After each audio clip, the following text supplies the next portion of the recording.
right, let's start with Deshaun Watson. So your tweet that the Panthers are no longer pursuing, they're out. Your last line, the quarterback has only waived his no-trade clause for the Dolphins. Is that the reason why the Panthers are out? They tried to get Deshaun to waive for them and were rebuffed? Is that what we should read between those 280-character lines, Ian? Here are the reasons, and there are several. And first of all, I want to be clear. The Panthers are out right now. My understanding is they are out through the next 6 days. Like if Deshaun Watson is not traded by the trade deadline, and this goes into next offseason, which would make this officially the longest story in the history of the world. But anyway, if that happens, I would expect the Panthers to kind of be back in. The trade would be expensive. Not prohibitive, but expensive. That's one. The other thing is they would like to talk to him.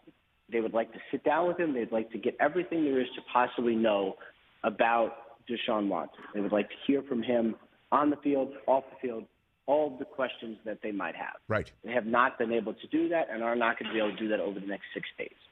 So that is another reason. Yes, he has only, as of right now, waived his no-trade clause for the Miami Dolphins. If the Panthers would have traded for him, you can't do it not knowing whether or not he would accept a trade. Those are the reasons why they have pulled out and why I reported what I did. Okay, so then let's take this one step at a time then. Does that mean the Dolphins have been able to talk to Deshaun Watson? Has that, because you'd have to figure anybody would want. I do not believe, I know the Dolphins have done extensive work on Deshaun Watson, his situation.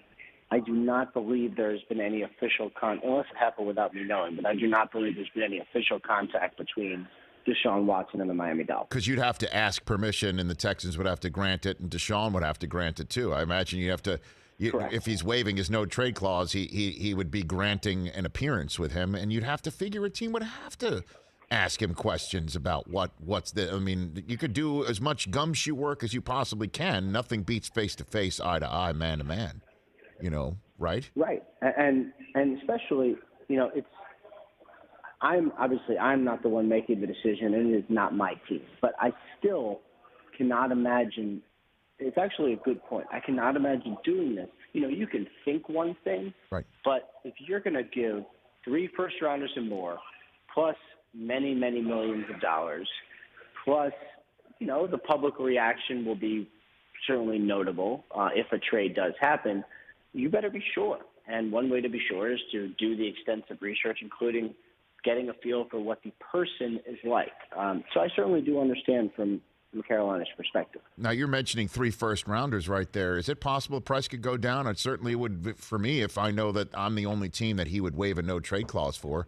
And I understand that the word that just bringing everything that you said together, Ian, is that if this goes to next offseason, there could be other teams that would be willing to get back in it, but nobody can get in it if the guy who has a no-trade clause is only willing to waive it for one team.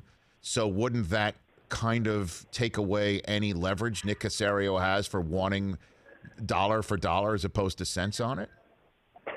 No, but I do think I don't think that would take away leverage. I mean, yes, the Miami Dolphins are in a good position now, but Caserio's leverage is he doesn't have to do the deal. You can really make a legitimate argument, Rich, that it makes sense for the Texans to wait. And here are the reasons. If they wait, they know what draft picks they're actually getting. Like if you trade Deshaun Watson to, let's say, Miami right now, they could reel off 11 or I don't know, whatever week we're in, 10 straight wins, and devaluing the draft pick that you just received. If you trade in the offseason, his play won't affect the draft picks this year. Also, you have more teams. And think about it's amazing. I thought about this the other day. Think about how many teams are going to need a quarterback next year. Like, it's astounding how many. Like, honestly, probably 8 or 9 are going to need a frontline starting quarterback. There aren't that many, so the price of Watson goes up.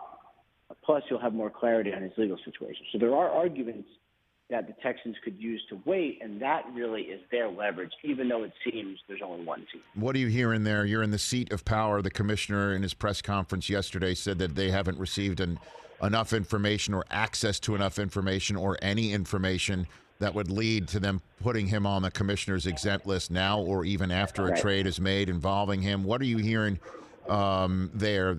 I mean, I've been to these meetings before. Everybody's talking. I mean, what are you comfortable sharing? What are you hearing about that front, about his situation, his legal resolving it? That is not a surprise. I mean, the NFL has actually been consistent.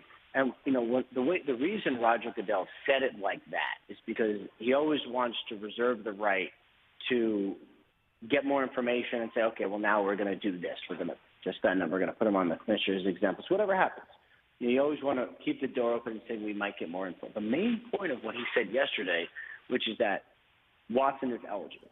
Like, he didn't say those words, but that was the point. That if, let's say, the Dolphins traded for Deshaun Watson right now, he absolutely would be eligible to play. And that is a significant thing. And, you know, I know there's all sorts of questions, like would he be suspended and all that. Like, based on the information, and there's only two reasons you can be put in the commissioner's exempt list, and they are very clear in the personal conduct policy. One is if you are charged with a crime of violence, or two, if you are charged with a felony. Or three, well, actually three, or if the commissioner suspects that any of those things are going to happen based on his information. The Watson case does not rise to that level. That is why he's not on the exempt list. Hey, you watched all the way to the end. Thanks for that. Watch more right here.